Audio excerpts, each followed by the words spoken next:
Ninth में क्या है, तो आसान क्वेश्चन बेस थ्योरम का है भाई, ये सब क्यों नहीं कर पा रहे हो? और ये सब क्लास में करा रखा हूँ, जब बेसिक प्रोबेबिलिटी पढ़ा रहा था, लेकिन वही कोई रिवाइज करने का किसी को कुछ नहीं है। ये सब क्लास में जब बेसिक प्रोबेबिलिटी पढ़ाए होंगे शुरू में, तभी सॉल्व कराए होंगे ये सब।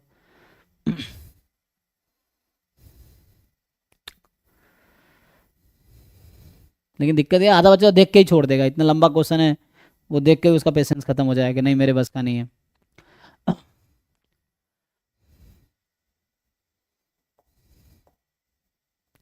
There are three urns labeled urn 1, urn 2, U1, U2, U3.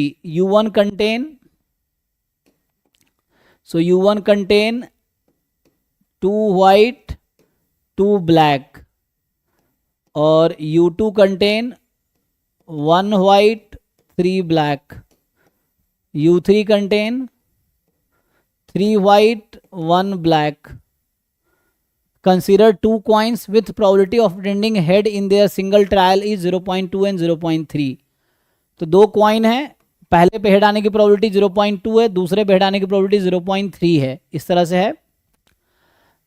तो कह रहा है the two coins are tossed independently once, ठीक है, and an urn is selected according to the following scheme. Urn 1 is selected if two heads are obtained.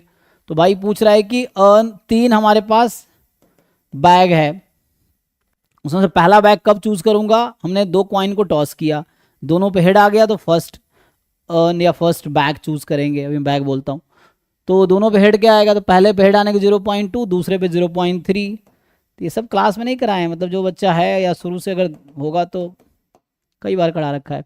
So probability of 0.06 हो गया। Urn 3 selected if 2 tails are obtained. तो urn 3 मतलब दोनों पे tell आएगा, तो पहले पे टेल आने की प्रोबेबिलिटी 0.8, दूसरे पे टेल आने की 0.7, तो 0.56।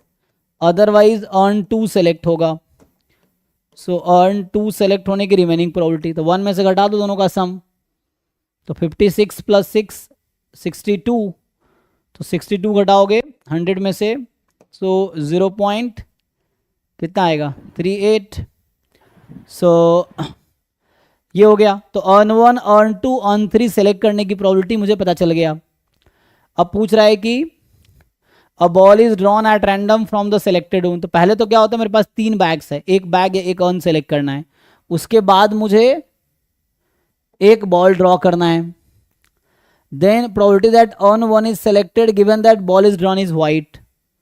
तो क्या प्रोबेबिलिटी है कि U1 सेलेक्ट हुआ गिवन कि जो बॉल था वो वाइट था। तो लगाओ बेस थ्योरम इस पे। बेस थ्योरम का क्या फॉर्मूला होता है, probability of selecting on 1, probability of getting white when on 1 is selected upon white when on 1 is selected, ऐसे चलता रहेगा। लगाओ इसे फॉर्मूला, क्या ये सब कुछ इसमें गिवन है क्वेश्चन में, अभी रहने दो। सो यहाँ पे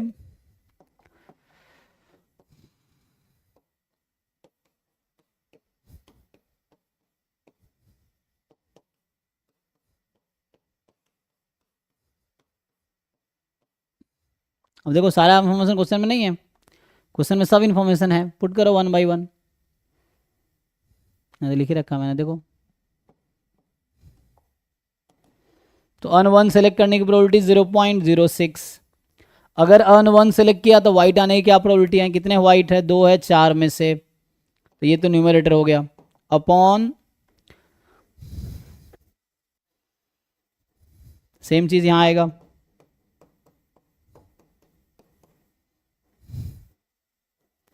अर्न 2 सेलेक्ट करने की प्रोबेबिलिटी है 0.38, और अगर अर्न 2 सेलेक्ट किया तो वाइट आने की क्या प्रोबेबिलिटी है 1/4।